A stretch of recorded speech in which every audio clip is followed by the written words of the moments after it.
जस welcome to today's class. आज हम करने वाले हैं क्लास 10th का टॉपिक जो कि है कार्बन एंड इट्स कंपाउंड।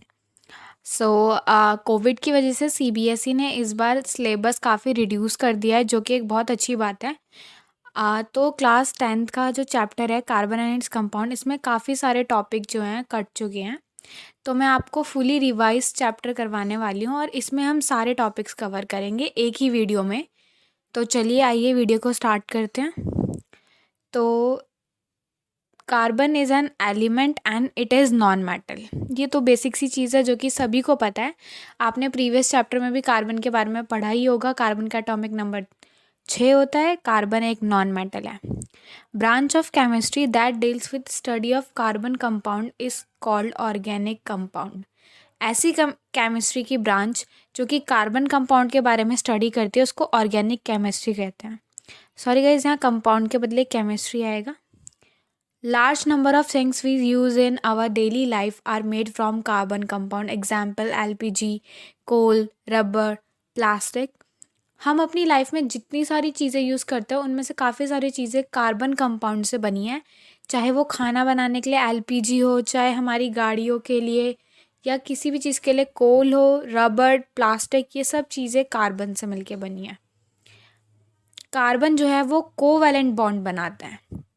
आपने प्रीवियस चैप्टर में भी पढ़ा होगा आयनिक बॉन्ड और कोवैलेंट बॉन्ड के बारे में। कार्बन जो है कोवैलेंट बॉन्ड बनाता है। तो चलिए मैं आपको कोवैलेंट बॉन्ड के बारे में एक ब्रीफ दे देती हूँ। Bond which is formed by mutual sharing of electron is called covalent bond. ऐसा बॉन्ड जो इलेक्ट्रॉन की म्यूचुअल शेयरिंग से क्रिएट होता है उसे हम कोवैलेंट बॉन्ड कहते हैं। और आयनिक बॉन्ड तो आपको पता ही है, जिसमें इलेक्ट्रॉन देते हैं या लेते हैं, लेकिन कोवैलेंट में शेयरिंग होती है। तो कार्बन का एटॉमिक नंबर 6 है तो उसके इलेक्ट्रॉन भी 6 होते हैं। तो आपने कार्बन की इलेक्ट्रॉनिक कॉन्फ़िगरेशन भी पढ़ी होगी, बट मैं आपको फिर भी बता देती हूँ। Kl इस ऐसे शेल्स में वो डिवाइड होता है। उसके आउटर मोस्ट शेल पे 4 इलेक्ट्रॉन्स होते हैं। तो अब जो 4 इलेक्ट्रॉन्स होते हैं वो कोवैलेंट बॉन्ड बनाते हैं। आइए अब हम पढ़ेंगे why carbon formed covalent bond. Carbon जो है वो कोवैलेंट बॉन्ड क्यों बनाता है? तो इसके 2 रीजंस हैं। या तो कार्बन क्या कर सकता है, इलेक्ट्रॉन गेन करके C4 अनायन बना सकता है, लेकिन उसके लिए चीज़ बहुत डिफ़िकल्ट हो जाएगी कार्बन के लिए, क्योंकि कार्बन के पास उसका एटॉमिक नंबर 6 है तो उसके पास नंबर ऑफ़ प्रोटॉन भी 6 हैं, जो कि पॉजिटिव चार्ज यानी उसके पास हो गया 6 और इलेक्ट्रॉन्स 10 हो जाएंगे, जो कि बहुत मुश्किल हो जाएगा कार्बन के एटम के लिए 6 प्रोटॉन और 10 इलेक्ट्रॉन को साथ में होल्ड करके रखना, जो कि बहुत मुश्किल है, जो कि पॉसिबल ही नहीं है। और सेकंड चीज़, कार्बन क्या कर सकता है, या तो C4+ बना सकता है वो अपने इलेक्ट्रॉन को लूज़ करके किसी और को देके, लेकिन ये काम के लिए भी बहुत सारी एनर्जी रिक्वायर्ड होगी। अगर हमें उससे इलेक्ट्रॉन लूज़ करवाने हैं तो यानी हमें बहुत मात्रा में एनर्जी चाहिए, जो कि बहुत एक इम्पॉसिबल टास्क है। तो ना तो कार्बन इलेक्ट्रॉन को गेन कर सकता है, ना उसको किसी को दे सकता है। इसीलिए कार्बन क्या करता है, कोवैलेंट कंपाउंड बनाता है और इलेक्ट्रॉन को शेयर करता है, क्योंकि उसके पास 4 इलेक्ट्रॉन्स है आउटर मोस्ट शेल पे। नेक्स्ट क्वेश्चन है why covalent compounds are poor conductor of electricity. ये एक बहुत बेसिक क्वेश्चन है, तो चलिए इसका आंसर देखते हैं। Carbon compounds are poor conductor of electricity because there is absence of ion in covalent compound. Covalent compound में क्या होता है, आयन के एब्सेंस की वजह से वो इलेक्ट्रिसिटी कंडक्ट नहीं कर सकते, क्योंकि हमें इलेक्ट्रिसिटी कंडक्ट करने के लिए आयन्स चाहिए होते हैं। तो कोवैलेंट कंपाउंड में तो आयन्स होते ही नहीं है, तो इसलिए covalent compound poor conductor of electricity होते हैं।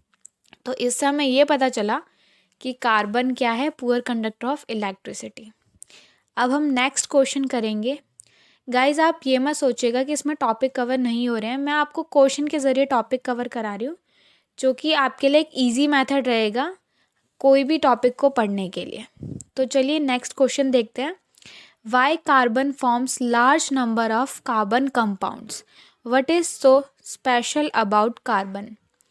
तो क्वेश्चन में ये कह रहा है कि कार्बन इतने सारे लार्ज कंपाउंड कैसे बनाता है, कार्बन में ऐसे क्या स्पेशलिटी है कि कार्बन इतने सारे कंपाउंड्स बनाता है। तो इसका आंसर देखते हैं। टेट्रावैलेंसी।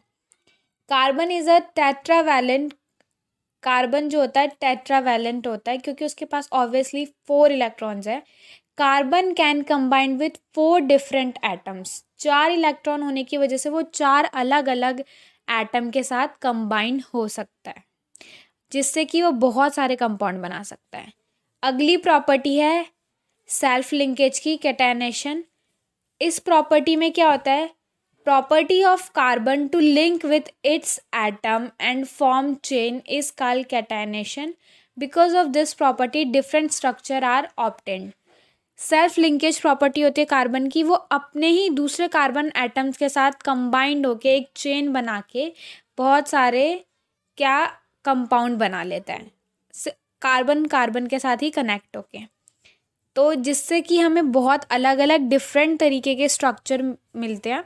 जैसे कि स्ट्रेट चेन, इसमें क्या होता है सारे कार्बन एक चेन में अलाइन होते हैं एक ही लाइन में। एक होता है ब्रांच चेन, इसमें ब्रांच की फॉर्म में अलाइन होते हैं।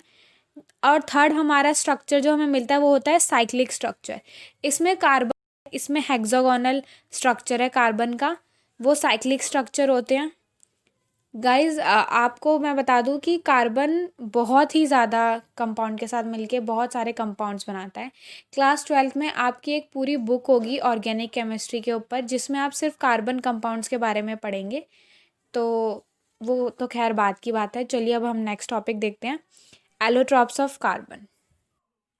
Phenomena in which physical form of substance exist in more than one form। ऐसा फिनोमिना जिसमें एक सब्सटेंस एक या एक से ज़्यादा फॉर्म में एग्जिस्ट करता है, उस प्रॉपर्टी को एलोट्रॉपी प्रॉपर्टी बोलते हैं और स्ट्रक्चर को एलोट्रॉप्स बोलते हैं। कार्बन भी 3 अलग अलग फॉर्म्स में एग्जिस्ट करता है, क्रिस्टलाइन फॉर्म, एमॉर्फस फॉर्म और बकमिंस्टर फ्लोरेन फॉर्म। तो हम क्रिस्टलाइन फॉर्म में क्रिस्टल जैसा उसका प्रॉपर्टीज स्ट्रक्चर होता है, अमॉर्फस पाउडर जैसा, और बकमिंस्टर फ्लोरीन में उसका स्ट्रक्चर फुटबॉल जैसा होता है। क्रिस्टलाइन फॉर्म का एग्जांपल है डायमंड, ग्रेफाइट, ये सब क्रिस्टलाइन फॉर्म के एग्जांपल है कार्बन के। अमॉर्फस फॉर्म के एग्जांपल है कोल, कोक, और बकमिंस्टर फ्लोरीन के एग्जांपल है C60 कार्बन। तो आइए अब हम देखते हैं डायमंड का स्ट्रक्चर। डायमंड का स्ट्रक्चर कुछ इस तरीके से होता है। फिर अब हम ग्रेफाइट के स्ट्रक्चर के बारे में पढ़ते हैं। तो ग्रेफाइट का स्ट्रक्चर एक स्पेशल तरीके का स्ट्रक्चर है, वो एक हेक्सागोनल लेयर स्ट्रक्चर बनाता है, जैसा कि आपको इस फिगर में शो हो रहा है। ये जो यहाँ पे कार्बन के एटम्स होते हैं, ये एक स्ट्रॉन्ग फोर्स बनाते हैं आपस में, मतलब बहुत स्ट्रॉन्ग फोर्स से एक दूसरे के साथ अटैच होते हैं। फिर यहाँ पे ये जो होता है, ये इन दोनों कार्बन्स के बीच वीक फोर्स होता है, मतलब ये यहाँ पे वीक फोर्स ऑफ अट्रैक्शन होता है। तो इस तरीके से वो एक हेक्सागोनल लेयर स्ट्रक्चर बनाते हैं। अब आइए हम कुछ और क्वेश्चंस करेंगे कि why graphite is soft and slippery. तो ग्रेफाइट सॉफ्ट और स्लिपरी क्यों होता है? Graphite is soft and slippery because it has hexagonal layer structure. The layer pulls and drag one above the other. That is why it is used as lubricant material. Graphite soft और फिसलनदार इसलिए होता है क्योंकि वो hexagonal layer structure बनाता है, जो structure अभी हमने पढ़ा था। तो जो उसकी लेयर्स होती हैं वो क्या करती है, वो एक दूसरे के ऊपर पुल और ड्रैग होती रहती हैं, इस लुब्रिकेंट मटेरियल की तरह यूज़ करते हैं। तो लुब्रिकेंट सब्सटेंस जैसे कि ग्रीस हो गया, जो कि फ्रिक्शन को रिड्यूस करने के लिए हम यूज़ करते हैं। अब हम अगला क्वेश्चन देखते हैं। Graphite is good conductor of electricity. Graphite क्या है? एक गुड कंडक्टर ऑफ इलेक्ट्रिसिटी है, because there is availability of free electron in graphite है, और इलेक्ट्रिसिटी कंडक्ट करने के लिए हमें फ्री इलेक्ट्रॉन्स ही चाहिए होते हैं, जिसकी वजह से इलेक्ट्रिसिटी हम कंडक्ट कर सकते हैं। अब हम डायमंड की टेट्रावैलेंट प्रॉपर्टी पढ़ेंगे। It is rigid hard, diamond बहुत हार्ड होता है और पुअर कंडक्टर ऑफ इलेक्ट्रिसिटी होता है। अब हम पढ़ेंगे होमोलोगस सीरीज के बारे में।